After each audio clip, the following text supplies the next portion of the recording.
Good evening, my little monsters. Are you ready for bed? Are you ready for a bedtime story? Tonight's story is called Harquin by John Burningham. As you listen, I want you to tell me, what souvenir did Harquin take home after the hunters had gone? Once upon a time, one evening, Harquin's father called all the family together.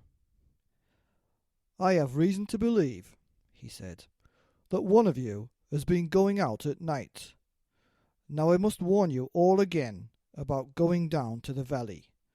Remember what happened to your uncle," he added, pointing to the picture on the wall. "He was caught by huntsmen." But Harquin would not listen. He used to run through the village, making sure that he was not seen. Then, one night, when Harquin was returning home, he was seen by the gamekeeper. Bang! Bang! went the gamekeeper's gun. The shots missed, but gave Harquin a terrible fright. "I didn't know that there were foxes living around here," thought the gamekeeper. "I must tell the squire about this so that he can bring the hunt here." Harquin's parents heard the bangs and saw Harquin rushing home. "I warned you," said his father. "Now we'll all be killed when the huntsmen find us." "Oh, whatever shall we do?" cried his mother. The next day, the gameskeeper went to see the squire and told him about the fox. "Oh, good," said the squire. "We'll take the hunt there on Sunday. We've never been up to the valley before. I didn't know there were foxes there." Harquin's parents feared the next hunt would come looking for them. "It's best we just remain here in hopes that they won't discover our home," the parents told the little foxes. But Harquin was making his own plans. "I must lead them away from here," he thought. Early on Sunday morning, Harquin left and went down to the valley. He hid in some undergrowth where he was able to watch the huntsmen gathering in the village square.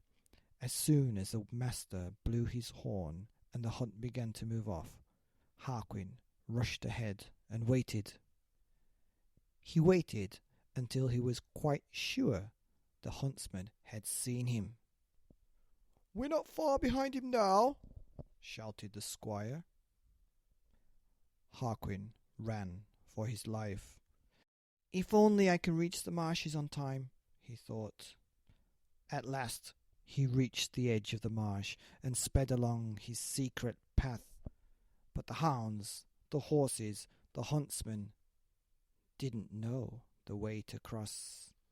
And splosh, splash, they all fell into the slimy mud.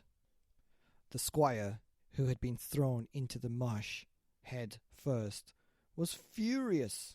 He shook with anger. "Call off the hounds," he bellowed. "We cannot hunt in this bog. The hounds can't find the scent, and we shall lose them." The squire was so angry he broke his riding crop. "Where's the gamekeeper fellow who suggested this hunt?" he roared.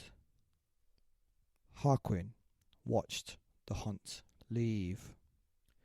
He made quite sure they had gone before he ventured out, taking with him as a souvenir the squire's hat, which he found in the marsh.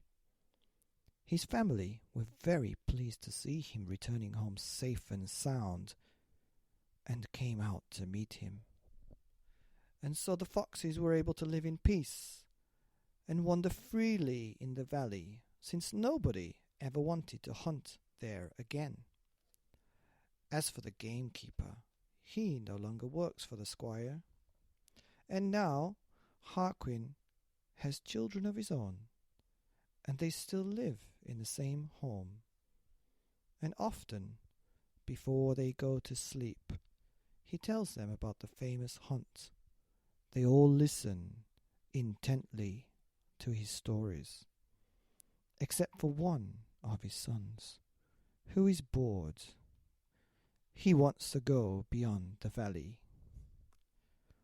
The end.